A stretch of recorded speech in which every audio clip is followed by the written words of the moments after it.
到我现在这个年龄，如果不是真爱，我觉得根本没必要再婚。我是真的爱他的，我没觉得我们之间有什么问题。我以为他是对的人，想不到他也只是搭伙过日子而已。他总说现在的生活不是他想要的，那他想要的生活到底是什么？如果他不懂我，那我为什么还要继续跟他下去？掌声有请这一对，有请。金先生49岁，来自河北电工；张女士48岁，来自内蒙古自由职业。来，有请两位，有请。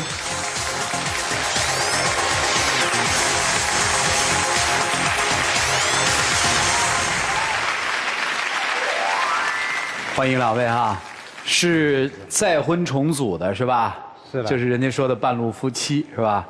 认识多久结的婚呢？1个月。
他就跟我父母去提亲了嘛，然后我就答应了。结婚了以后，我其实睡眠不是很好，但是他跟朋友出去喝酒以后回来很晚，会把我吵醒，因为我的工作是做早餐的嘛，早睡早起。他不顾及你，对，是吧？现在不怎么顾及我，对啊，喝酒。恰恰跟我想的就不一样，跟朋友喝酒也好，上班也好，回了家里边老想对着媳妇儿跟他说说心里话，我是这个意思，我并不是想要吵你，把你吵醒来。我们白天有时间的话，可以这么坐着说吧，不能说是大半夜的，11、12点了，1、2点了，你回来吵醒我，因为我4点钟就要起来要做早餐的嘛。这叫生活习惯和生活作息不一样，对，他需要打磨嘛，这不是重点嘛。还有别的问题吗？其实他是挺招女人喜欢的一个人。哦，你没安全感是这意思？对，我们还是没结婚以前嘛。我跟他在我妈家嘛，拿着手机来着，然后突然就进来一条信息，这条信息写的我打你电话你也不接，发你微信你也不回，给你发信息你也不理，到底是什么意思？我们以前是单身，现在认识了，对吧？如果你有以前的是有什么事情，你可以去解决。就是结了婚以后，还有女的跟他发微信要跟他借钱。这个也是很正常的嘛，朋友经常灌输了，他说是打的微信上说是我要花什么款了，差200块钱，你有吗？有就给我发过来。我说我现在我正好我也没钱，这是我回去的时候到家我告诉他了，他因为这个也要跟我生气，因为我觉得这个很不正常。啊，多吗？婚后就是发现这么一次。啊，是您发现的还是人家主动说的呀？我发现的。你不放心呢？是啊。这个根儿是在哪儿呢？就是在婚前的那段语音吗？对。那您干嘛那么急的就跟他结婚了呢？他跟我求婚的时候是因为大概正月初6就要去外地要工作，因为一走就好长时间，大概就是半年1年这样的状态。等于他要施工去是吧？对。婚后去了吗？我走了有10多天吧，我又回来的。啊，为啥？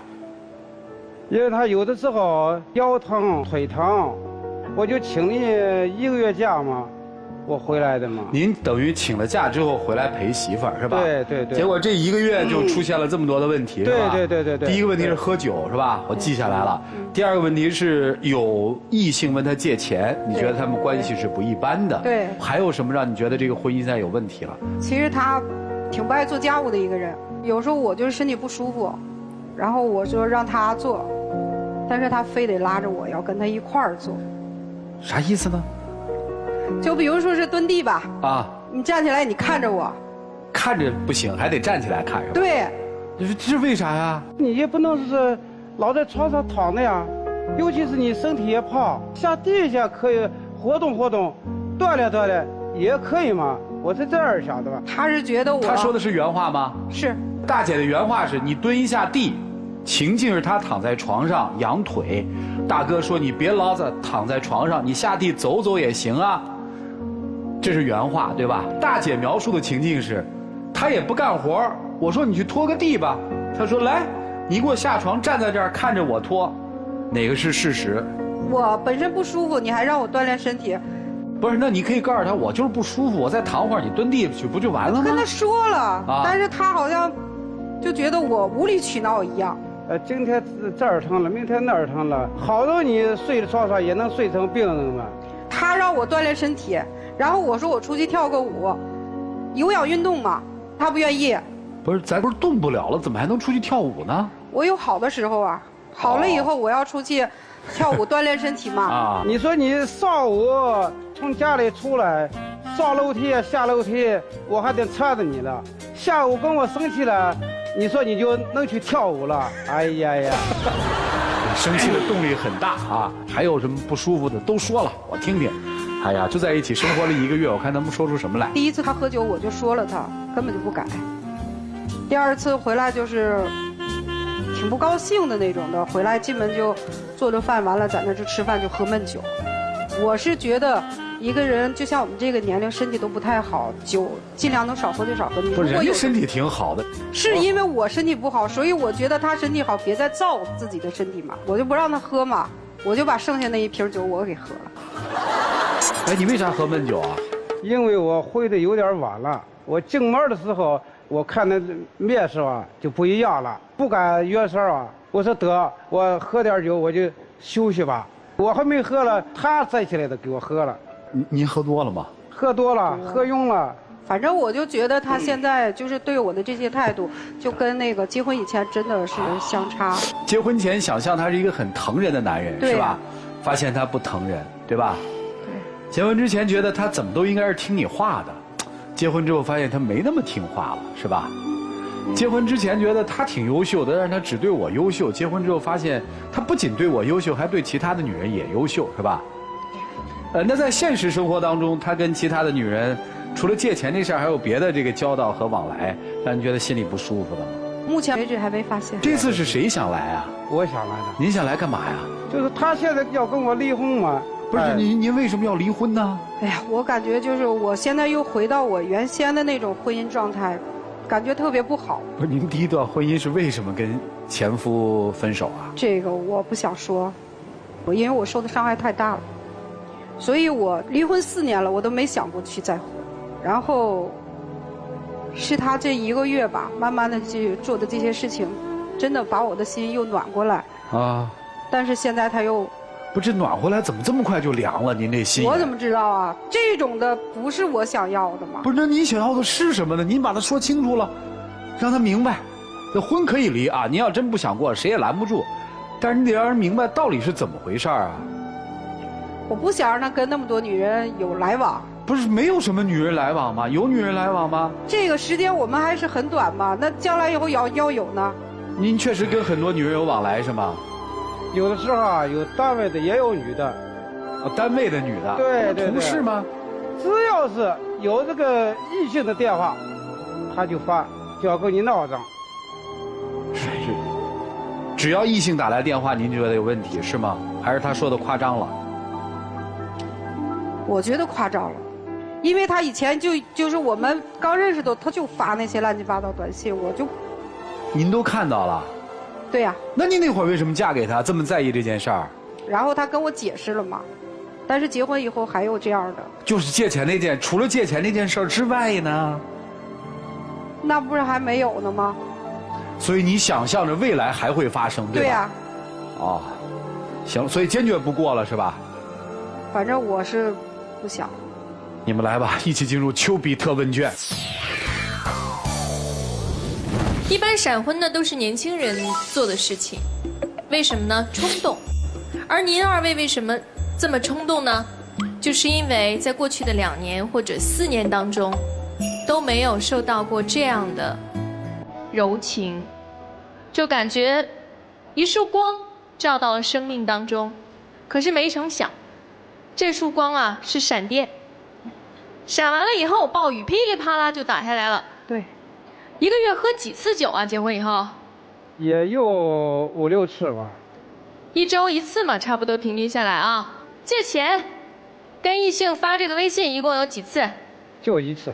1个月1次，对吧？不是说1个月就一次，你别不是，我跟你讲，就一次。大姐心里面就是1个月1次嘛，对不对？就这是一次在想的嘛。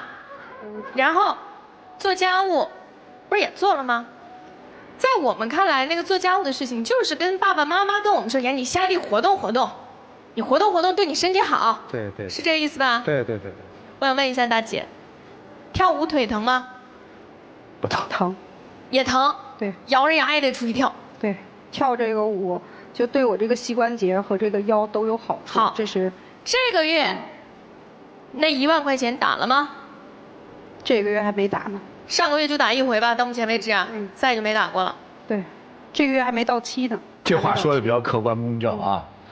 我跟您讲啊，大姐，大哥这个年纪这样的男士，基本上都是这样的，好喝口小酒，是好交个朋友，在外头好吹吹牛，回家呢就想跟老婆唠唠嗑，不是那么太会做家务，大部分都是这样的。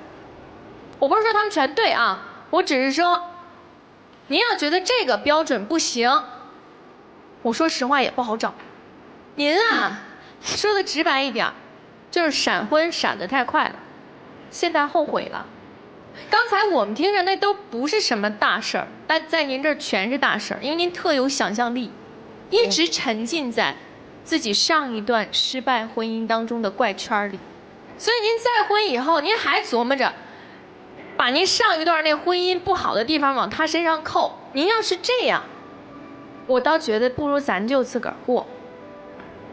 磨合期恋爱的时候没磨合好，结婚里面磨合不好，什么半夜回家几点钟回家，到底影不影响我睡觉，这些事儿都需要磨合。二位该离就离，离完了以后，如果真的还喜欢对方，你俩重新谈恋爱，谈个1年，好，咱们继续在一起共度余生。不好，咱就各过各的，也甭拧巴，甭联想，甭纠结。祝你们幸福，谢谢。好，谢谢德阳老师。来，徐总，其实想离婚也不是那么坚决，还是有很多的纠结之处，既怕又想。大哥人的确不错，但大姐呢胆儿小，被伤过，就如同这个伤疤呀，其实还没真正的结痂。你稍微的看看它，你都觉得疼。其实来说，在这种状况下，不适合跟大哥继续下去，甚至于不应该开始，因为大哥在这一点来说，他是比较冤枉。他哪知道自己是止疼药啊？但如果说你想象当中让大哥来弥补，甚至于来替换曾经的那个阴影，那对大哥的期望就太高了。期望越高，失望就越大。过去的那件事情把你这个整个人就打败了，你现在是需要把自己寄附在一个人身上才能站起来。这个人既不是大哥，也不是任何人，真正能够让自己得到幸福的还是你自己。你要真正的爱自己，疼自己，不是说你没有别人就活不下去了。你的感情一定要一个人来继位，一个来补充，那你对这个人来说是不公平。闪婚又要闪离，太冲动了。咱这么大岁数了，其实是应该有一定的阅历。你就是心里啊，太怕再受到类似的伤害了，甚至于稍微有些影子的事儿，你就觉得可能就是那件事要发生了。先把自己的心里啊弄敞亮了，让自己有自信，让自己有尊严。为什么不给大哥爱你的一个机会呢？他是身上有些小毛病，人家也有过婚史啊，也有感情经历或者挫折呀。为什么人家能这么阳光，而你却不行？我觉得需要给自己一定的空间、一定的时间来确认自己是不是眼光有问题，还是说自己的心理需要调整。就这样。好，谢谢邱总。来，山大老师。很明显，金先生是现实主义的，张女士呢就是浪漫主义的。你们两个人最大的问题就是对婚姻认知的不同。1个月的相处，金先生使尽了浑身解数，该温暖的温暖，该关怀的关怀，该照顾的照顾，反正我就是用我所有的热情去温暖你那颗受伤的心。然后您觉得，好，1个月结束了，结婚了，回到现状，现实的生活就是这样，我也不干活，继续我以前的这个单身的这种的逍遥自在的生活，反正媳妇儿到手了。不知道您上一段婚姻失败的原因是什么？总之，我觉得您没有汲取上一段婚姻失败的教训。那对于张女士来说呢？为什么说您是浪漫主义？因为您抱着这1个月的热恋期的状态，幻想着步入了这段婚姻。您觉得结婚之后他会一如既往的对我这么好，他会一直这样温暖我照顾我？怎么可能？18岁的姑娘都不会相信这是一辈子的事儿了。您不能用自己一厢情愿的设想去捆绑这段婚姻，然后您就觉得这段婚姻不幸福，这个人不对。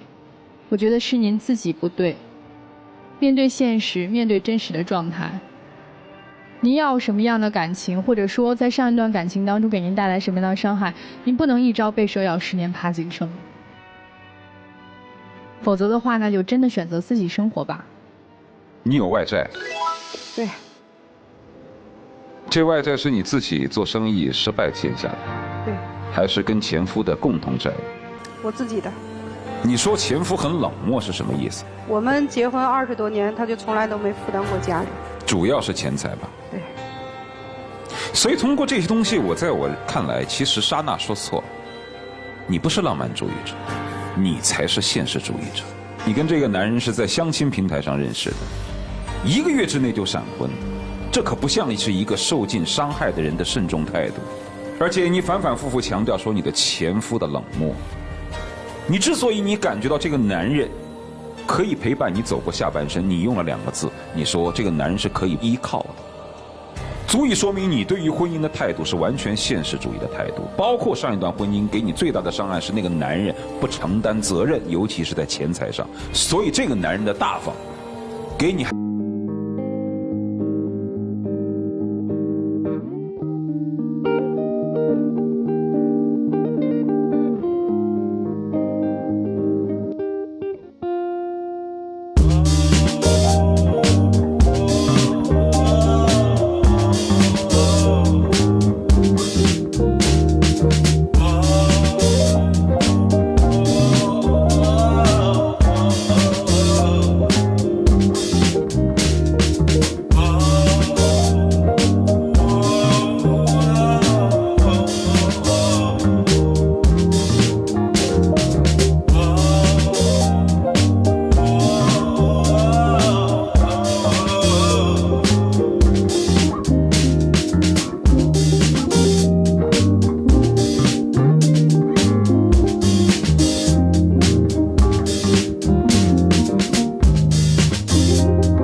为什么嫁了之后反而又受不了了呢？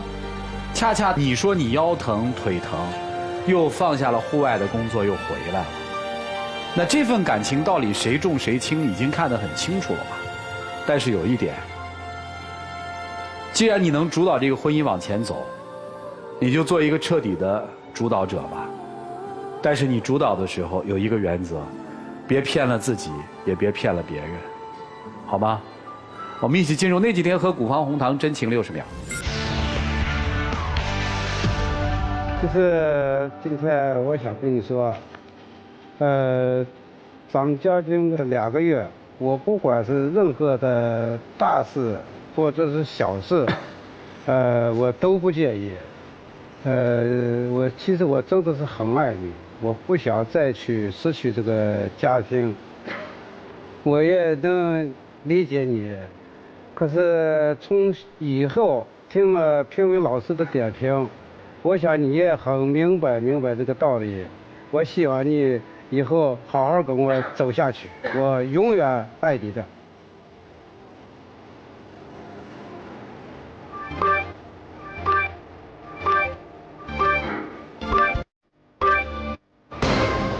我再大胆的揣测一下啊，对于家庭的渴望，大姐是低于现在的丈夫的，因为过去的家庭关系带给她家庭的认知是冷漠的、不可靠的，对吧？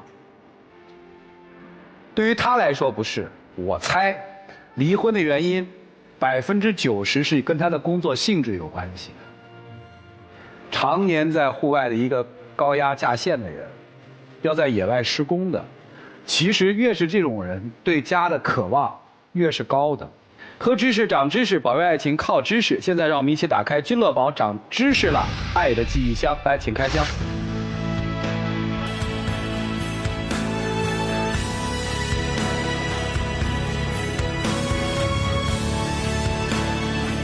您那是什么呀？一个借条。我觉得大姐给大哥打了一份借条，啊，借条。那个呢？您放的是什么呀？我给他放了个戒指。啥意思啊？对，开始我跟他订婚的时候，我给他买的。前1个多星期我们吵架嘛，我就还给他们去。啊，其实活到这个岁数，现实无错，但是一定要接受自己和承认自己不足，因为这段关系其实您还是挺重要的一个主导者，您想清楚吧。谢谢两位哈，请回。来，请关门。来吧，我们看看他们自己的选择是什么，请开门。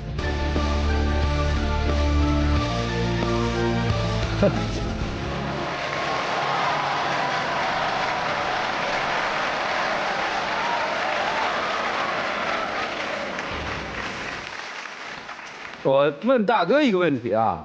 愿意不再做户外的工作，回家跟他一起卖早点吗？因为我在那儿跟人家签一份合同，必须得干完。仅是个建议啊，为了家庭幸福，可别一起卖早点，是吧？你在一起卖早点更说不清楚了。来，有请我们的小花童，有请。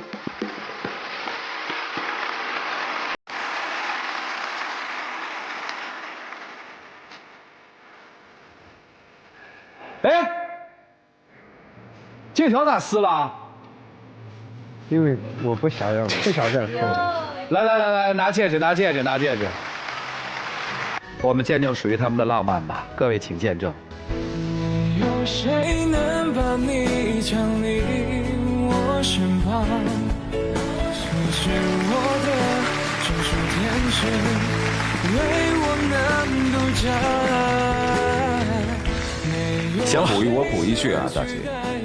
如果我是你，我会选择把那张借条拼凑起来。你不要忘了，曾经你的前夫是那样的对过你，你可不能欺负这个男人，尤其是在经济上。你明白吗？都掏心掏肺，日子就过好了啊！来，别噎着啊！祝你们幸福吧，请回吧。谢谢。